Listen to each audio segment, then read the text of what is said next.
You're listening to a Time Machine podcast.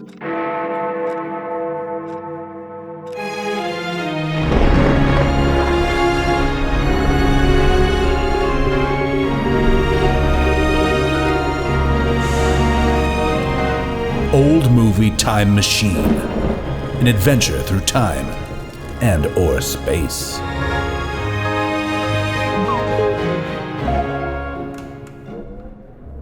Hello, everybody, and welcome back to Old Movie Time Machine. You know the drill here. We are watching movies made, films even, if you will, made between the years of 1945 and 1965 in the old US of A, and we are using those films as windows into the past.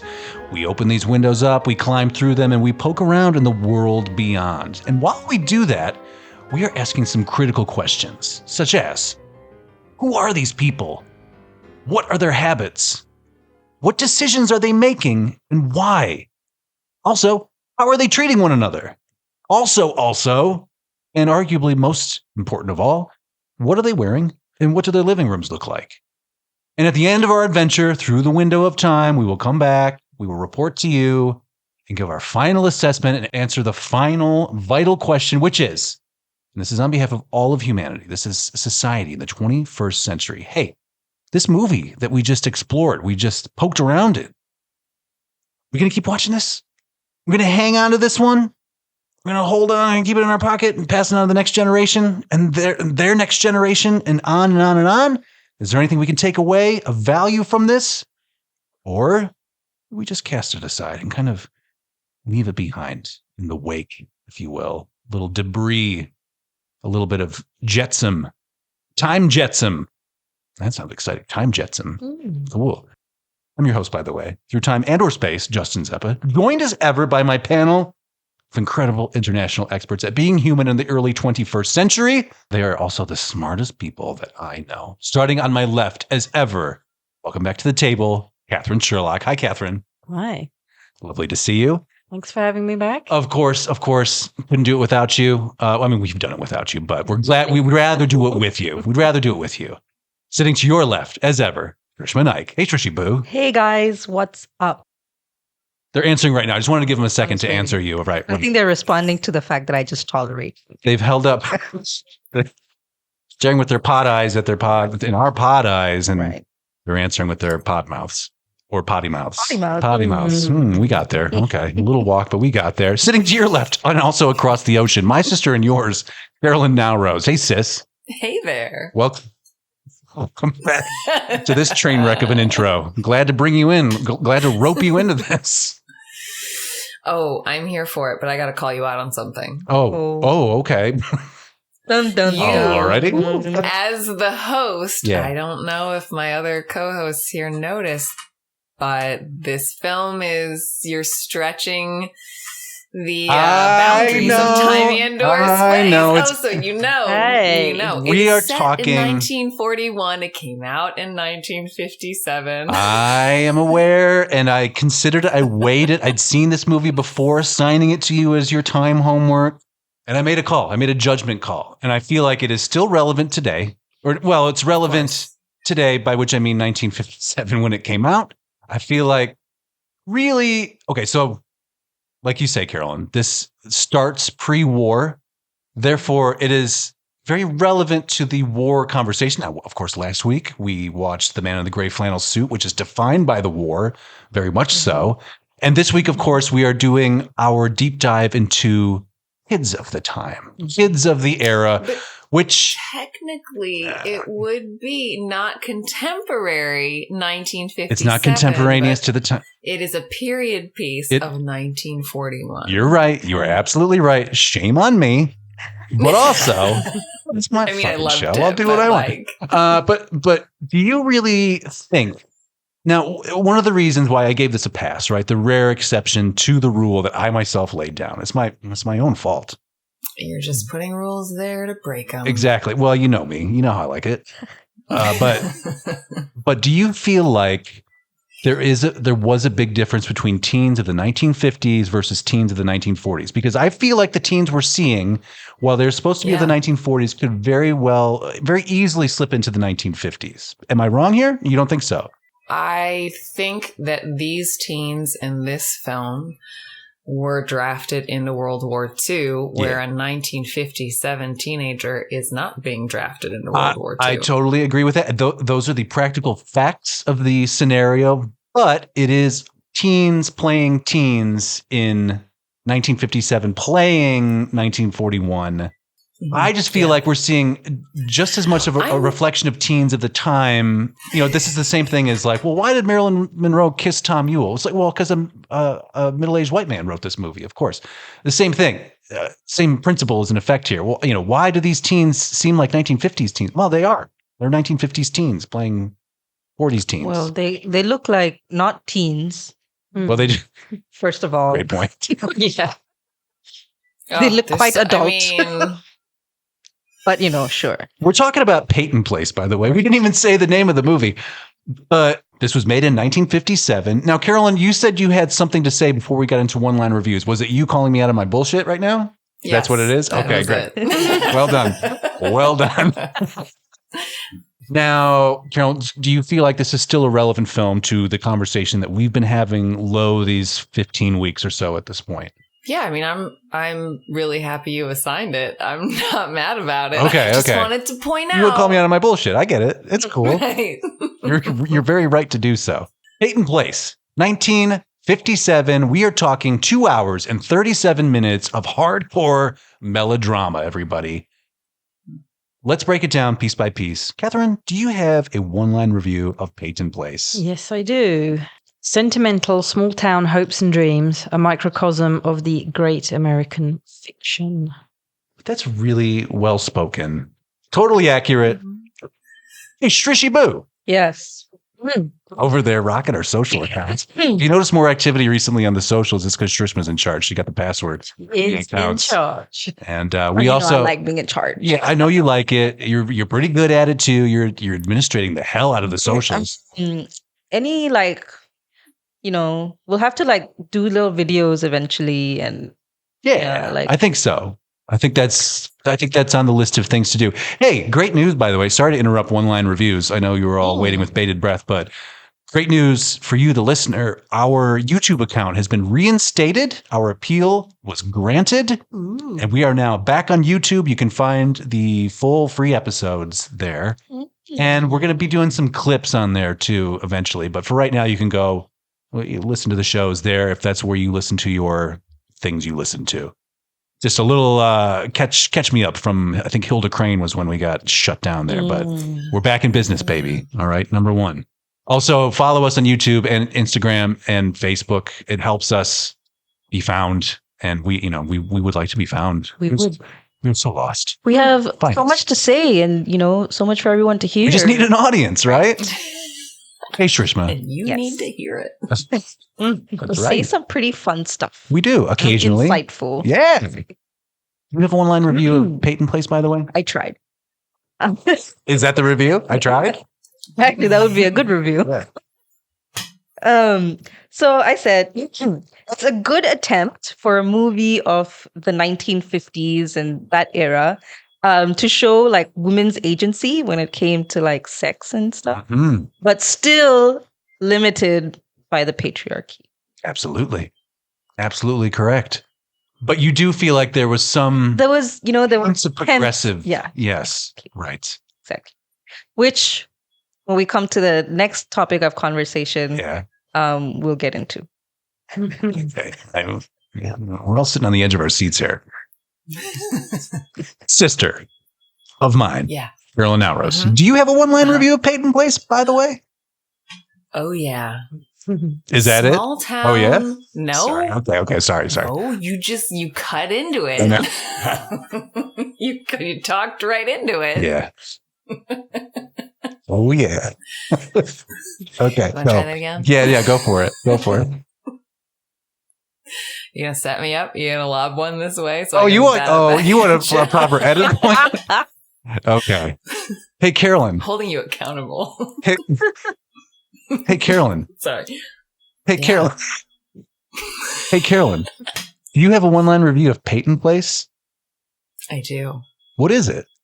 Small town with big drama. Oh, I can see that on the poster. Yeah. That's a good one. Right. Yeah. Right. Now we just Maybe I stole it from the poster. Now we just pretended to do a real great edit there of your one-line review, but ironically, my one-liner is, "Oh yeah, no, it's not. It's not. It is basically the essence is this a prequel to Hilda Crane? Question mark. New York City looming large. Is this the same house as Hilda Carolyn, Crane we're gonna on get the there. interior? I did a forensic fucking deep dive on this last Analysis? night. Yes, I have all the pictures. We're gonna talk Which about we also just saw in Man in the Gray Flannel Suit. Man This in is the Gray Flannel Suit. 3 in a row. Let's just put it. There's some also in some research that I did. Yeah. We can get to it. It could be the same house. Oh, There was some clues that I also okay. just because the only time, guys, that I have done research, watched the movie, and I have things to say. Shrishma was in our group chat today, throwing us a bunch of links to articles and shit. I'm like, who is this? Who got a hold of Shrishma's She did phone? her research. Hey, for did you this. watch this movie, by the way? Was Shrishma on vacation? Yeah. Oh, Shrishma's got some free time. She's got some idle time. Great. I love it. And this is why we need you to join us on the Patreon so we can just do this full time. We'll all be a little less grumpy and have more time for more great research. Absolutely. You know us. We're famously known for our shallow Googles. But Shrishma, you sent us an article. You want to talk about it now or do you want to wait? We can talk about it now. What is this research you've been doing? You've been in the library of the internet, pulling down big old tomes and dusting them off and taking notes very diligently. So- What's going on? I learned that this movie is based off a book. And this book was written by this lady. Mm-hmm. Just give me 1 second. Forgot her name.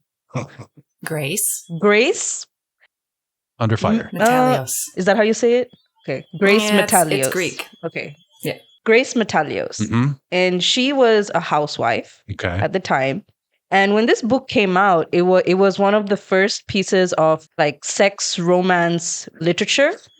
And it was based on the town that she lived in. So she just pulled from stories that, people have told her and then that she's experienced. Okay. And she released the book, and there's a story about how the book came to be released, where it wasn't accepted, and then someone read it, and then they released the book, Okay. and then she got all of this money, and I think she got a little bit, I don't know how you want to describe it. She made it cocky with her money, so she was spending it. Blah, She was blah. behaving like nouveau riche. Right, nouveau riche, Yeah. and then she sold the rights for the book at a really cheap price. Oh, big mistake. And then- big mistake. and then- IP is everything. Yeah. And so they ended up making this movie, which turns out was a very watered down version of what she wrote. The book is hotter than this. Right. Yeah. And it was full of sex, a lot of sex scenes and Okay. writing about that, which at the time was, quite novel. No one had ever released a book like this. So Yeah. apparently it became all the rage where people used to hide and read the book because it was like a sex book. essentially. Sure. It was like the 50 Shades of Grey. Right. Of the time. Of this time. And it came out in 1956, so the year Correct. before the movie was released. Oh, I okay. believe. That was my next question was Yeah. when did it come out? Okay, 56. And it was Mm-hmm. partially based on a true story. So she also pissed off some people in her local town in New Hampshire because Yeah. the whole plot spoiler here, but the whole murder part was Mhm. based on a true story. It's gotta be, Is there but a parallel with the character of Anne here? Because she wanted to become a writer. I know we're going to get into Yes. this. Yeah. And, Alison. and she, Alison, I couldn't remember who was an A at Right. the beginning. And she, Yes. she wrote a whole bunch of stories that were based, Yeah. and, Exactly, yeah. when the teacher read them, exactly. he was He like, said, well- too raunchy for. well, it was not, he didn't say raunchy, but it was like, I know who I know everybody's. everyone. Right, yeah. You're basing it on this town. So this is somebody we should maybe look into. Right. We advise the audience to read up Exactly, on like, and If anything, restore like a her. tribute to Grace, however you say her last. Because, I mean, I know. like- I want to look at the spelling. great, and I'm, yeah. 'cause I'm butchering it and I feel Metalius. bad. Okay. Metalius. I mean, because this old movie Time Machine, there are 4 women Yeah, on this panel Metalius. of 5. Brindis, by the way, she's still charging that company credit card. I don't know what she's doing. I saw she had some charge at the Smithsonian Air and Space Museum, which is bizarre to me because number one, I believe that museum is public. There is no charge to enter.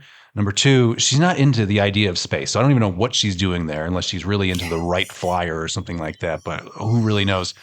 Number three, if this is a gift shop purchase, I trust that there are gifts for all of us with the amount that was billed onto the card at the Smithsonian Air and Space Museum.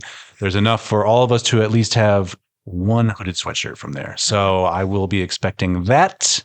But anyway, this is a panel of mostly women. And I think, this is a pro-lady show for all the talking that I do, right? And by the way, we can overthrow the patriarchy whenever you want to. I will be your ally. I'm right there for you. Do you want to do it right now? Do you want to take over the show? Let's go. No. Let's do it. I think you're doing a great job. You'll allow it. Yes. Okay. This one time. Perfect. Well, I will. I don't know about the other ladies. So maybe this is part of our quest, though, is to find some of these hidden figures, if you will. Absolutely. And shine a little podcast light on them. So what's her name? Carolyn. Grace Metalius. Grace Metalius. We salute what we know about you. Yes. Okay, well, it's Peyton Place. It's 1957. Or is it? No, it's not. Let's talk New England farms because this opening scene. I'm gonna share my screen here. We're a song to my heart. We're at Peyton Place. We're seeing this coastal bay. Carol, I'm going to give you all the room you need. I just wanted to cover one thing first in these opening titles. We're getting Jerry Wald's production of Peyton Place. And the thing about these opening credits, here's what I like. We're getting the names of the actors, but we're also getting the names of the characters that they play. And I appreciate the brutal efficiency of this because now I've already got a clue as to what's going on. It takes that part of the equation of the orienting yourself within the world that we're passing into through the window here, where it's like, okay, this is a person. What's their name? We've had these films where it's like 45 minutes and I'm like, I don't even know the main character's name. I don't know what this guy's name is. It's just fucking Bobby Darin. So Carolyn, what are we seeing here when we're watching these credits with the amazing character names added? I think everybody should be doing, if we're going to do big, dumb, long credit sequences, put the character's name in there. Save me some time. Yeah, might as well. Go. So we are seeing amazing aerial pastoral views of New England farms. This one under Lucas Cross. Yes. Yeah. The barn, the multi-level red barn with the cupola and the 2 grain silos this looks is like a larger house. Than the gorgeous white farmhouse. That is also there. I'm moving in. I'm buying them all. This looks like the barn looks like if Mount Vernon and a castle had a baby. This is what it would look like. Right. Okay. And then there's just like the mountains and then the ocean. I think this was filmed in Maine, by the way. Is it? I was going to ask which. I mean, it seems very Maine-ish. The accents were certainly veering towards Maine. Pepperidge Farm remembers and all this, and we're seeing these. I mean, gorgeous. It's leaf peeping season here. It's very pretty. We're in the color change season where it's still mostly green, but we're seeing explosions of oranges, reds, and yellows. Yeah, it's definitely really, really gorgeous country. Yeah, this is America. It's a fat land. It certainly is. Anything would grow here. It's arable and robust. Carolyn, do you have anything else to share to guide? There were so many great shots of beautiful farms with like New England mountains in the background, and lush. This scenery in this film was beautiful. The town itself was so picturesque. I mean, they did a great job picking real exteriors. That if I'm not mistaken, I think it's supposed to be set in like New Hampshire, but I believe this was all filmed in Maine when I looked it up. Okay. I mean, I agree. You're speaking my language here, as we've talked about this before, but if we go on location, that's really what I want to see, because this is what it was actually like.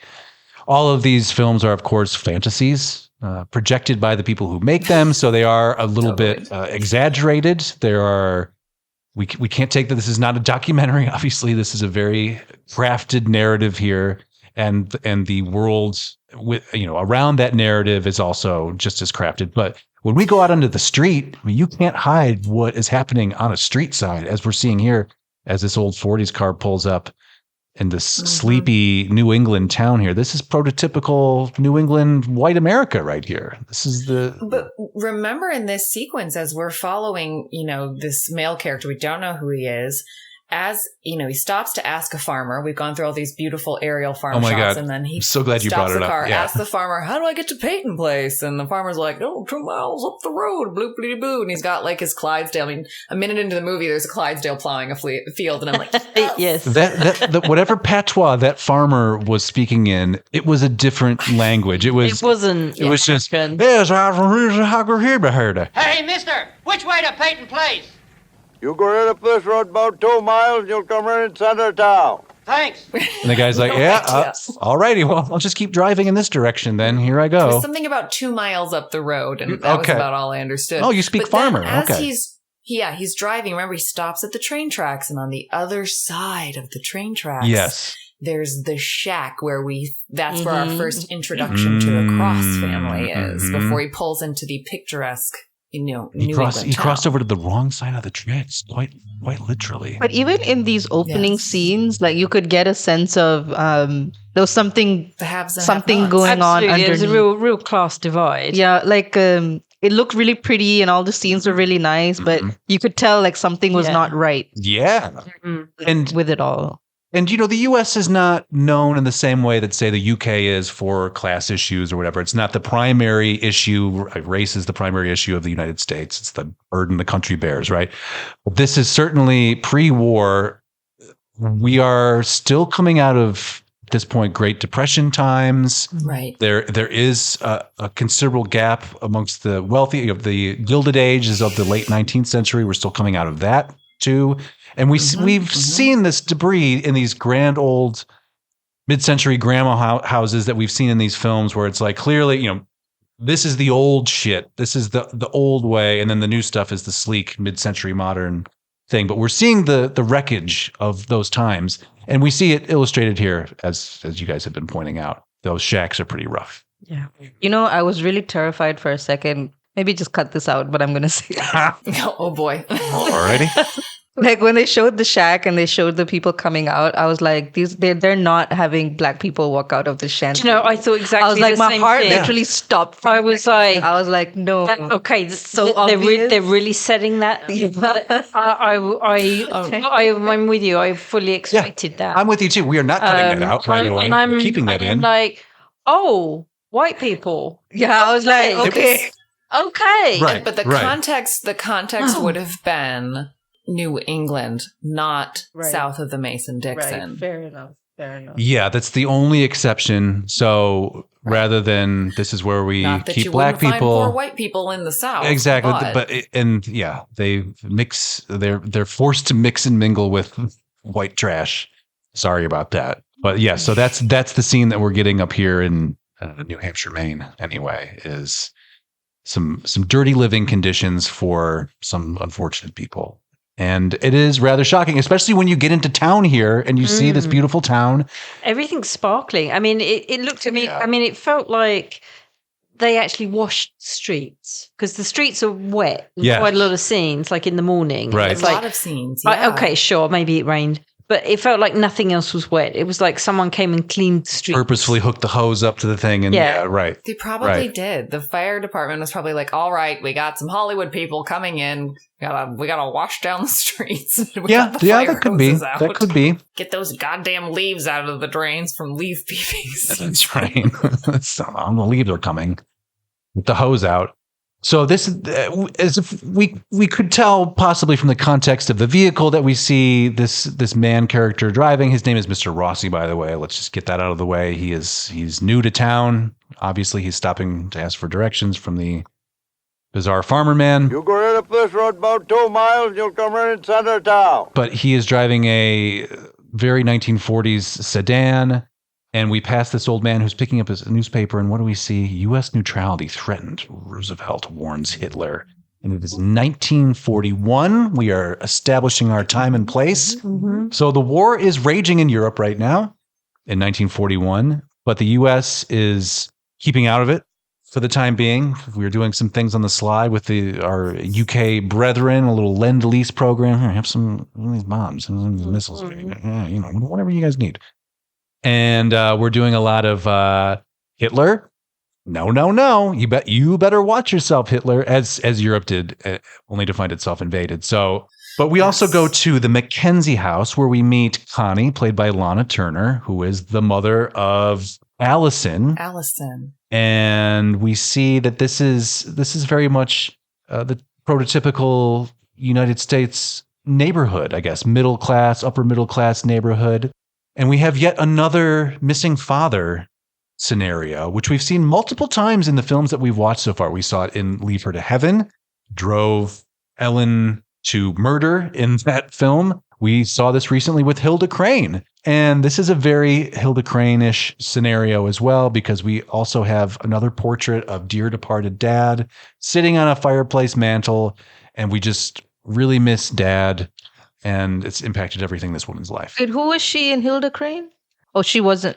No, this is just, but this was the same deal in Hilda Crane, was that Hilda's dad was dead and she missed him, and it was impacting her a lot. So apparently, like, when they were filming the movie, she didn't want to go to location. Lana Turner did. Oh, so okay. I guess that's why I would say maybe it is the same house as all the other movies, because they did all her scenes in some back lot. Okay. Or something like Now is now the time to talk Hilda Crane's house. We are in the house. We're in the purgatory of Hilda Crane's house. This is 3 movies in a row, all made within a year of one another. And we talked about have to be using the same set. It's absolutely the same set. Yeah. Now, here's what I've noticed, because I was going back. I actually re-downloaded Hilda Crane and Man in the Gray Flannel Suit to get better stills of this. Now, this kitchen is different. They've made some adjustments to the set, to their credit, and I was wondering why. It seems like a lot of money when you could just kind of redress it with different props or whatever. The reason they did, so if you look at this front door in Hilda Crane's house, it actually hers has a window, and there are no side windows here. This was changed, though, to match up with later we see the actual on-location house, and it has this kind of door. So they fixed that to adjust it. But by and large, this is, I noticed these panels, these panel doors, right? Yeah. And also this fireplace back here. Let's go to Hilda Crane's house. There it is. Oh, of course. It is identical. Is that window still there? Did they take that window? So the window is different. Now, this is also another issue of we need to match up with the real house. So in the room that we're looking at now in Hilda Crane, there is one window facing the other direction, like that would be the front of the house. 90 degrees to the one we see. Yeah. Right. But there would be 2 windows in the on-location house for Peyton Place. So then they make 2 and they move that window over basically, and that becomes wall. And I think they may have actually pushed this out a little bit more for Peyton Place, if I'm not mistaken. It seems slightly more spacious. Yeah, I thought it was the light. It looked much lighter because I got the same kind of vibes. Mm-hmm. It's the same paneling. Yeah, same paneling. They've just painted it white. And I was questioning whether or not, is it the same? How, is it maybe just the same design, but the very distinctive non-mantelpiece here, and then the brickwork around the fireplace. Yeah. I mean, it's the same set. Yes. Well, also when we get to it's the even scene the same in Allison's lights.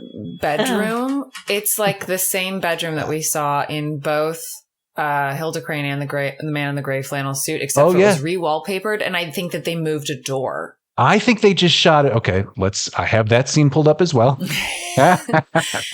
Okay, so let me show you. This is Man in the Gray Flannel Suit. So we reckon for this they didn't even change the wallpaper. They didn't change the wallpaper. The door is to the right-hand side of the screen versus where the cat portrait is where the door is now in. No, see, I just thought that they had repositioned the camera. Hold on. I don't think so. Okay, hold on. We'll get to the bottom of it. Now, are you sure that they re-wallpapered this? This looks like I guess they did. Yeah, they did. They did. Because this is pink the and the other one is some is sort of rose colored. Yeah, this is more of a checkered pattern, but but then very clearly. Zoom back out. Something's crashing. Oh, too many Hilda Crane pictures. Just saying, they moved the door. Okay, so we actually had to take a show break so we could investigate the Hilda Crane house conundrum. And we now have 3 different pictures of Hilda Crane's bedroom. And it is in my mind and in my heart, this is Hilda Crane's house. This is not Gregory Peck's house and Man in Gray Flannel Suit. And it's certainly not it's not Connie and Allison's house. It is Hilda Crane's house. So they are in her bedroom at this point. Now, yes, Carolyn, you are absolutely correct. There has been a door put in where the cat portrait existed in Man in Gray Flannel Suit. Catherine seems to think that maybe they kept the original entrance door, added this one because they needed the walk-in closet later in the film when they find Nellie's hanging suicide body. Is that correct? Right. Is that correct? I don't remember where they go to in the context of this room to find Nellie. I feel like they came in through the main door. That's the main door in all 3 here. Okay. And then turned right. And then this one is the closet. Would be towards where that Caroline has correctly spied a door in the back there. Yes. So it is just, it's been really amusing and kind of comforting to run into these spaces the last 3 movies we've watched where and as Catherine and I were just talking about, it's on one hand it's sort of lazy. It's like, all right guys, I mean, we build us a new set here or what? I mean, these are all melodramas made within a year of each other. Like if you saw one, you probably saw the other 2, I would imagine. But on the other hand, the great pains have been taken to decorate them in different ways each time we see them, and they get a fresh coat of paint and they get some different ruffly lampshades and other chic grandma. It's not mid-century. wasteful. Yeah. I mean, it makes total sense from a budgetary standpoint. Well, we need a house where a bunch of middle-class white people can live. Yeah, we've got one of those. It's Hilda Crane's house, but do your movie in there. And they do. And like we say in the living room, they certainly moved around some of the windows. So this is Hilda Crane's version here, and yes, Catherine, I see now what you're saying about the double front window. It's much airier, much more spacious, and we do have more chairs and bookshelves in Hilda Crane's version of this house. It's very cluttered. Yeah, as opposed to when we see it where it's more open here. Plenty of room in the Peyton Place version of this living room for teens to dance and neck. Ooh. So, hey, stay tuned for that, everybody. But this is where Hilda Crane's dead dad would sit with his pipe collection over here. And anyway, I think the point has been made. This is Hilda Crane's house yet again. And I hope we see it yet again. But I also hope that we can leave here because it is purgatory. So, continuing on. And here's the other thing to take note of in these houses is these late 18th century silhouette pieces of art. Again, previously mentioned, a lot of wall in these movies, right? We got to put some shit on these walls. So we see a lot of just like random paintings of multiple sizes and things like this. Ovular framed silhouettes of people from colonial times hanging on the wall. We also see this in Hilda Crane. I think this is kind of one of them, but this is more of like an ivory thing. But there, if we looked at the opposite wall, we would see the same thing.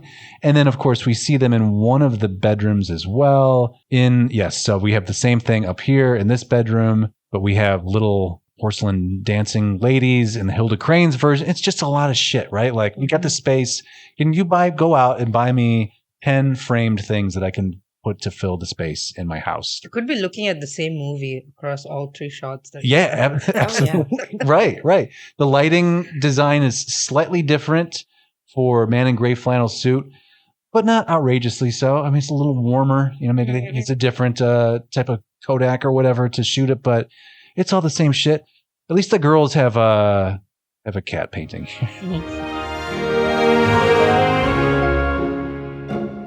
Hey everybody, yep, that's right, it's me, back interrupting the show in the middle as we do so I can talk to you about some of the things that we sell. No, actually today, I'm going to give you a different call to action today. Normally we talk about the t-shirts, the mugs, the magnets, the stickers, the boom room, the Patreon, the paywall. Join us, $2 a month.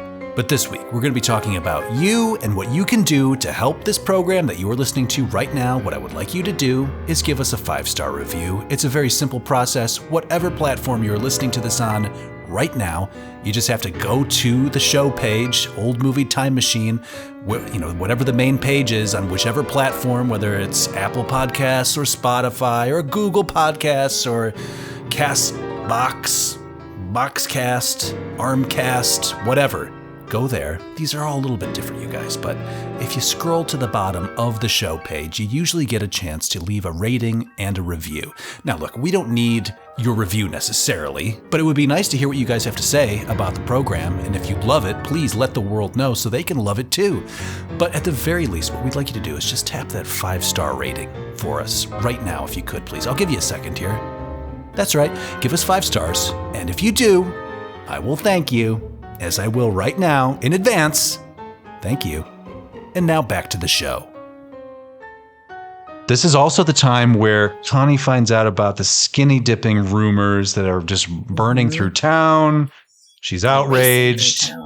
Allison comes home and they have a big argument. And this is where Allison finds out the truth about Dad. And what is that truth, Shrishma?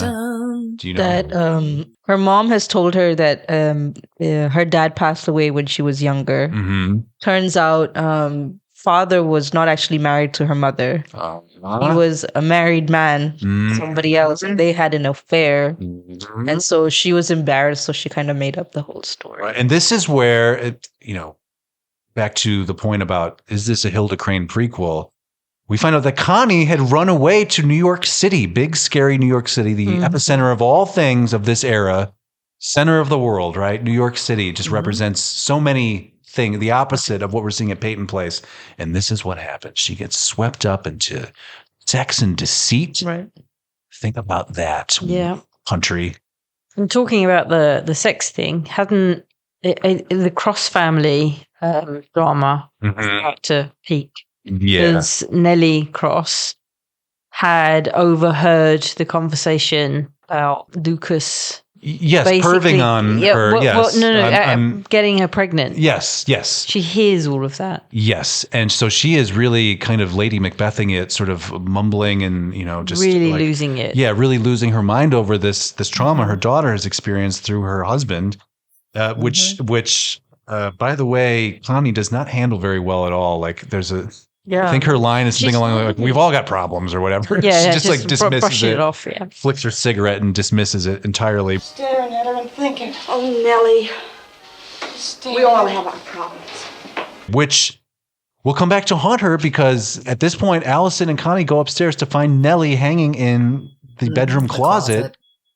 / Hilda Crane's bedroom closet. Yes, right. Again, we're back in the purgatory of Hilda Crane's house. Will we ever leave this house? Although I'm not Who's sure to there was say? a closet in Maybe. Well, no, maybe this is that's specially why, designed retrofit closet. Tom for- Rath's children in The Man in the Gray Flannel Suit were so obsessed with death was because Nellie was the ghost of Nellie was haunting their. Ghost of Nellie was suicide. haunting. Yeah. So Just kidding. I think that was 1956, so that would have been before this. Yeah, but just barely. At this point, Rodney and Betty, they elope, and Dad is pissed off about it.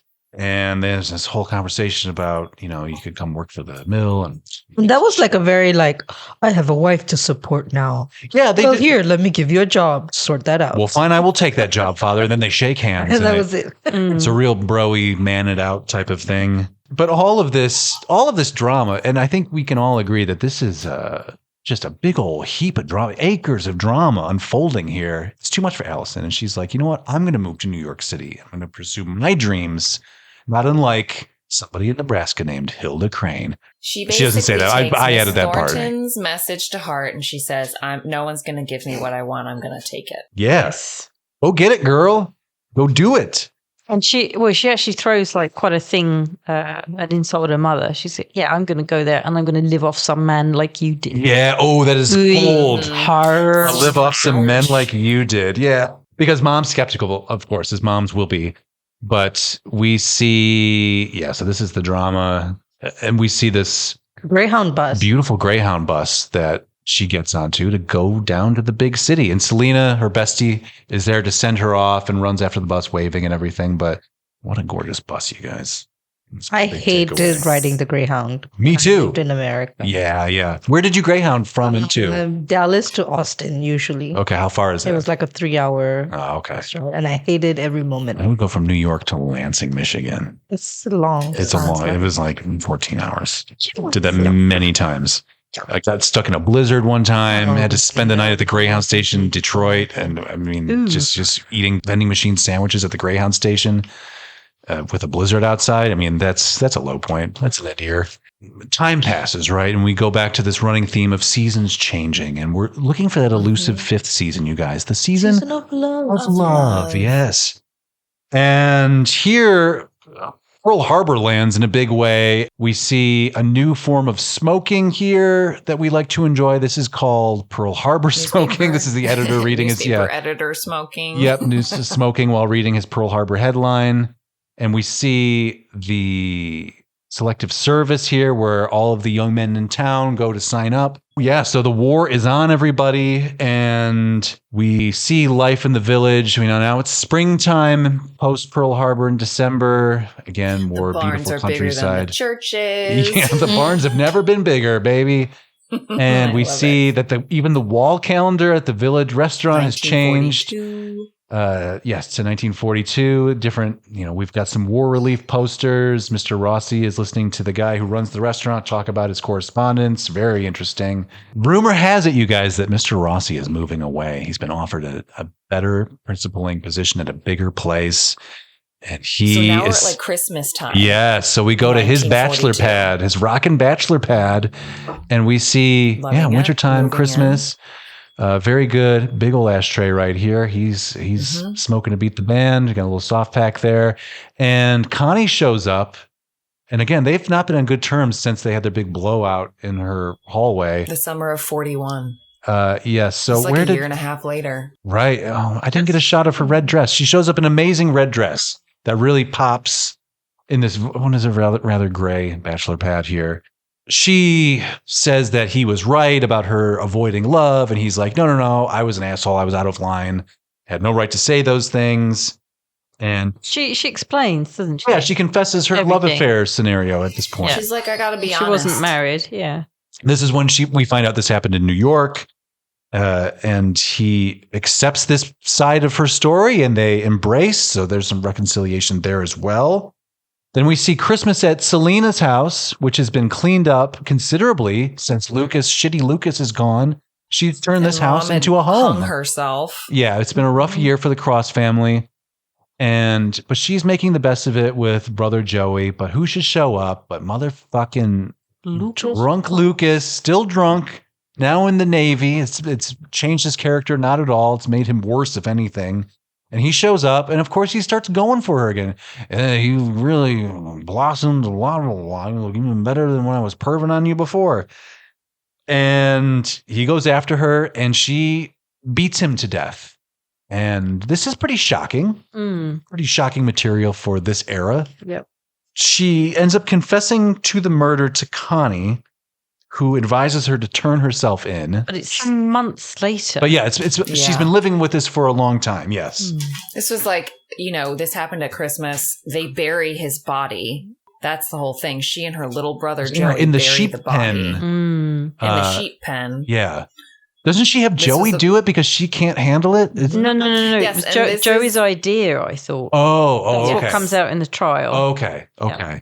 And this was the part that's based on the true story, I guess, in this town where the author lived, or some town where she lived at some point, was that, but it was a father, not a stepfather, a father who had been abusing his daughter, and she killed him, and it was cold, it was winter, and the only place that was soft enough to bury the body was in the sheep pen. Oh. So. And then interesting. When Grace first wrote the book, she had put in father, and they made her change it to stepfather to make it more the editors palatable. Okay, so it's less incestuous in a technical sense. Right. It's equally gross.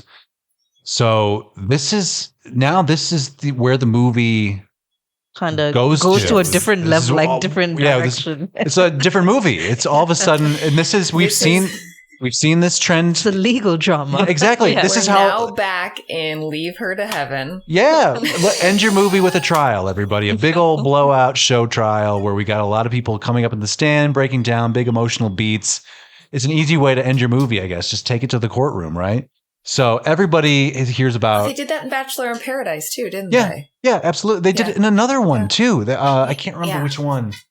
Was it? No, it was Written on the Wind. Was it Written on the Wind? Yes. Yeah. The whole Okay. court scene. Right. We've had a couple now. So this is like the fourth or fifth one we've seen where it's like the whole last half hour of the movie's in the courtroom. Oh, they're endless. They're fucking endless. They go on forever. So, It's like, yeah, but everybody, hey, we all love Selena, right? And everybody in Peyton Place loves Selena too. They're shocked at this turn of events, but they know Lucas is a dick. So this is not terribly surprising, but nobody knows what to believe. And everybody comes back into town. So a lot of the guys who are overseas fighting the war are coming back to Peyton Place just as Allison is returning from New York to support her bestie during her time of need. And they all converge at this stunning nautical themed bar at what is this place called? The Whitehall Inn, it's called. What is this nautical bar and why didn't we see it earlier? That's what I want to know. I love clipper ships. Apparently there's a hotel in town. Yeah. They built this set for like 2 minutes of film. It's crazy. Why didn't you just spend more time here? I like this place. I want to go to there. So Norman reconciles with Allison on the train. He's now become a man free of the burden of Mrs. Bates and her fruit seller lifestyle controlling him. And he seems pretty easy breezy. He's having a great time. And he is shocked though about the trial. Meanwhile, Selena gets out on bail and she goes to Doc Swain and begs him not to tell the court about her incestuous pregnancy because it would just ruin her reputation. Although the murder is... Isn't she married? Yeah. Is she married at this point? I think she's married. I think they are actually married. Oh, okay. I totally missed that. But I mean, I only got that just a little bit later on. Well, because he's in uniform as well. So he's been in the war, but he shows up for the trial. But yeah, so possibly I might be wrong about that. She doesn't want her reputation bandied about, adding this aspect to it, which makes total sense. Meanwhile, Connie tries to mend some fences with her daughter, but Allison is just Hilda craning pretty badly at this point. She is in the midst of her New York lifestyle. She's just like, Mom, I don't need this shit. I'm doing my own thing, but I'm making it, and that's all you need to know. So we go to the trial. Brother Joey testifies. He's cross-examined by the prosecution, who's played by a guy called Lorne Green, a.k.a. Not important. Ben Cartwright from television's Bonanza. Yeah. Who... Wasn't he also in a space thing much later on? Oh, quite probably, I would say. Seems the type. Very stern, older gentleman with great white hair slicked back, big old mustache and everything, great voice. Lorne Green. And of course he is defending Lucas because he's got a right to pick a little fight. Bonanza. That's the Bonanza theme song for you. Anyway, the whole cast at this point files up through. Again, these movies are all the fucking same. It's like a bring them out for one more bow. I guess like it's a good tool or technique to bring everyone together and like do the judgment scene. Exactly. Of all the things that have happened in your movie. You could artfully do this in the narrative, or just do a. Oh, Catherine's got space news. Battlestar Galactica. Oh, I flipping knew it. Call. I flipping knew it. Was he a captain? Oh, I think he was like the leader. Okay, of course he was. Fucking Lorne Green. His whole vibe is authority. And yeah, so we get their side of the story, and Connie just can't figure it out. She's like, why? There's something's missing here. Why would Nellie kill herself? There's just something, and this is a valid point that she's bringing up. Like there is something more. And so finally, Doc Swain rises to the occasion, takes the stand. Tells him to fuck off. He's like, here's the deal. I can't sit on my hands anymore and try to be Mr. Nice Guy to all you bitches here. So this is the deal. This guy was an asshole. He was a drunk. He was an abuser to his wife. and his children, and he raped his daughter and impregnated her. I know all about this stuff. And Lauren Green's like, now, wait a minute. This is also, he objects really heavily, as you would. I get it.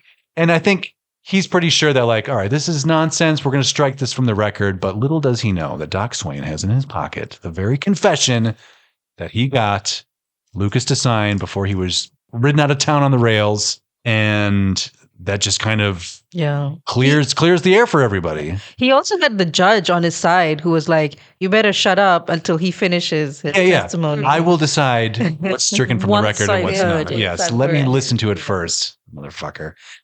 And she is found not guilty. And at the end, she and the doctor get a little round of applause from town. After he, I think we talked about it earlier, roasts the town for being a bunch of petty, gossipy bitches. Gossip mongers. You know, what kind of lifestyle? Everybody, our young people, and this is the big message, our young people are being so warped and sheltered and protected and hidden away from the realities of adulthood and the real world. And they end up just leaving this place, leaving it to sort of fester in its own stew of awfulness that just perpetuates them. As the cycle continues, they leave. So anybody good that we raise in this society is not to be found and will not be contributing to it. So think about that, everybody. And they apparently do. And all's well that ends well. And this has been Peyton Place. So final thoughts. Let me ask you the ultimate question. Katherine Sherlock, Peyton Place. Do we keep watching this? I think so. Okay. Any particular reason? Well, I think all of the underbelly points are still very relevant today. Yeah. And just to go back to my one-line review of the Great American Fiction. Yes. I mean, it's all there. I mean... Yeah. This crap's been going on forever. I mean, you're absolutely deluding yourself if you think you're going to wind back the clock and everything's going to be squeaky clean. Right.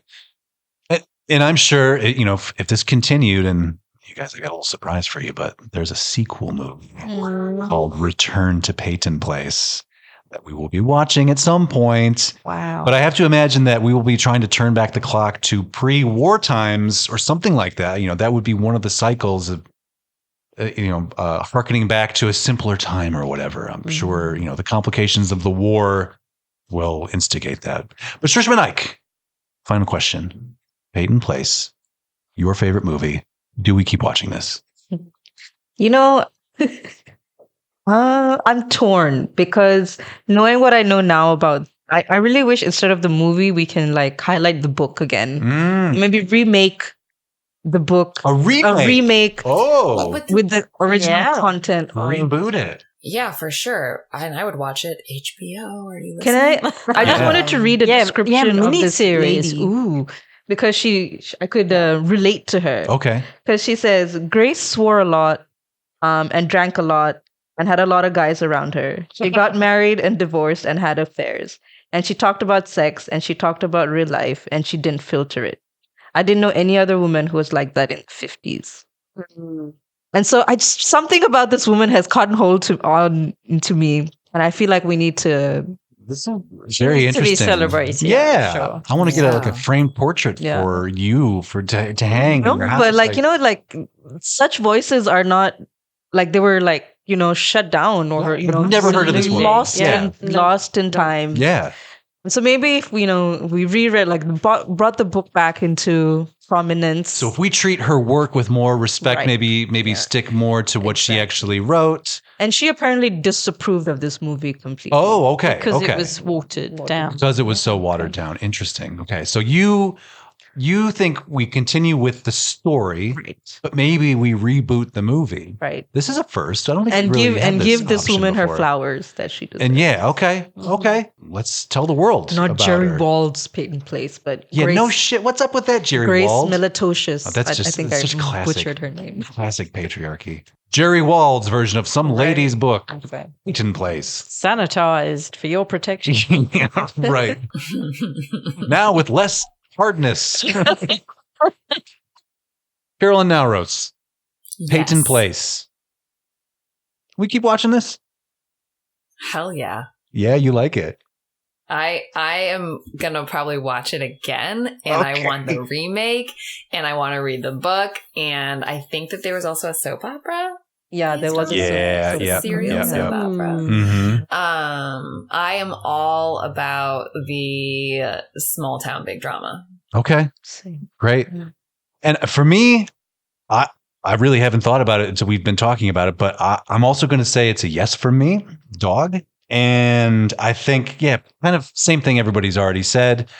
Now, I do feel, Shrishma, you've given me pause here. Yes, because I agree with your take as well. But I do feel like my viewing of this movie, and I've seen it a few times, I was actually kind of dreading rewatching it. I delayed until late last night. I spent some time watching some Metallica videos before actually the time designated to watch this movie and take pictures. But I did get back to it, and I was surprised at how quickly it moved along. My memory was that, like, this is a long one. This one's kind of, I don't know how they're going to take this, but I'm so very pleased that you all were somewhat engaged with it at the very least. And I think it's very earnest. Yeah. It's not diverse. We're not seeing any kind of diversity or anything like that. No. We're definitely seeing archaic worldviews on sex and society and all this, but that's also kind of the point. Right. And I think perhaps the author's message does live there. It's just buried under a lot of the other the nonsense. Code. But yes, yeah, exactly. But there is some progressive thought here in wanting to be open about humans and their urges and desires that are just part of humanity. So guys, let's talk about next week's episode. So we've looked at the women of the times with Hilda Crane. We've looked at the men of the times with the man in the gray flannel suit. We've looked at the kids of the times with Peyton Place. Let's continue with the kids, though. Let's look at women in particular. This is a female-focused show, right? You all are basically running this. It doesn't have to be. I just plug in the shit, and and here we go. Again, we can overthrow the patriarchy whenever you're ready. You can talk amongst yourselves. But let's continue with the ladies. Let's see the progress of a woman as she ages in this time. Okay, so next time we're going to be talking about 1960s, Where the Boys Are. Big. No, I'm just kidding. Sorry. Starring our beloved Yo mama. No, I'm just kidding. Call your mother. I'm going to call her this weekend. Okay. Paula Prentice. Oh, It's the Prentice-sance. The Prentice-sance returns. Nice. Excellent. Where Can't the wait to boys see are. more of those legs. Okay, so let's talk about 4 very different college girls. So we've been in high school now. 4 very different college girls drive to Fort Lauderdale, Florida for spring break and seek out various adventures and romance for themselves. Starring Dolores Hart, George Hamilton, and Yvette Mimieux. So, George and also Hamilton.